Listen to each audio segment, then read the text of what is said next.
Baxın, Əli ibn Əbi Taliblə Osman ibn Affanın qaynatası kim? Peyğəmbərimiz s.ə.v. Osman ibn Affan da Peyğəmbərimiz qızı ilə evlənir. Əli ibn Əbi Talib də. Əbu Bəkir Siddiqlə Ömər ibn Xattabın qaynatası kim? Rasulullah. Yəni onlar Rasulullahın qaynatası. Kim? Əbu Bəkir ilə Ömər. Yəni görün, bunlar hamısına o bir-birinə qardaş olublar. Həmçinin sifətinə gəlir, nə uzun idi, nə qısa. Dərisi də çox yumşaq idi. Çünki nəyə görə? Onu hətta öldürəndə o xavariclər öldürəndə boğurlar. Deyir ki, mən belə yumşaq dəri görməmişəm, subhanallah. Həmçinin nə idi? Saqqalı kəsiful ləhədlər, çox idi. Yəni, bol saqqalı idi, saçı uzun saxlayardı və nə idi? Gözəl sifəti var idi. Peyğəmbərimiz s.ə.v-in iki qızı ilə İslamdan sonra dünyasını dəyişir, evlənir. Baxın, bu da nədir? Allahın hikmətindən birisi. Peyğəmbərimiz s.ə.və birinci qızına kim elçi gəlir? Məkkə dönəmində. Kim elçi gəlir? Utbət. Yəni kim elçi gələnlərdən birisi əlbəttə kim olur? Kafirlərdən birisi. Yəni ona toxunacaq. Həyat yoldaşlarına gələndə isə Ruqayyə, Ummu Kulsum, ondan sonra digərləri ilə evlənib.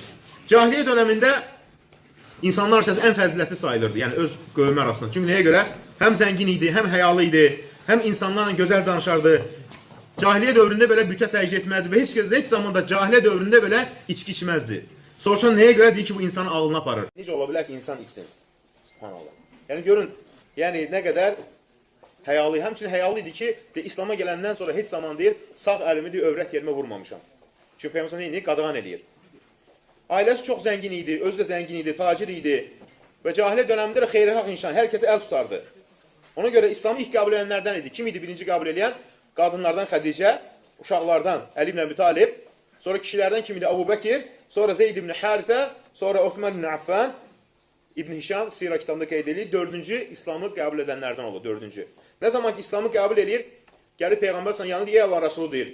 Mən deyir Şamdan gələrkən deyir, Məən və Zərqa deyilən yerdə, Şam səfərindən gələndə, Yardaniya ərazisindən keçəndə, yatmışdım, yuxuda belə bir şey gördüm deyir. Yuxuda sanki bizi çağırdılar ki, səs eşitdim. Ey deyir, yuxudan olanlar, qalxın deyir. Məkkədə artıq Məhəmməd çıxıb. Mən gələndə də sənin deyilən eşitdiyim necə uyğun düşür. Onu görə tez nə elədi? İslamı qəbul etdi. Tabaqat İbn Səad kitabında qeyd olunur, 3-cü cild, 55-ci səhifə.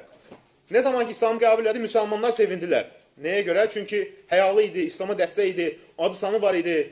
Deyəcəklə gör kim İslamı qəbul edib.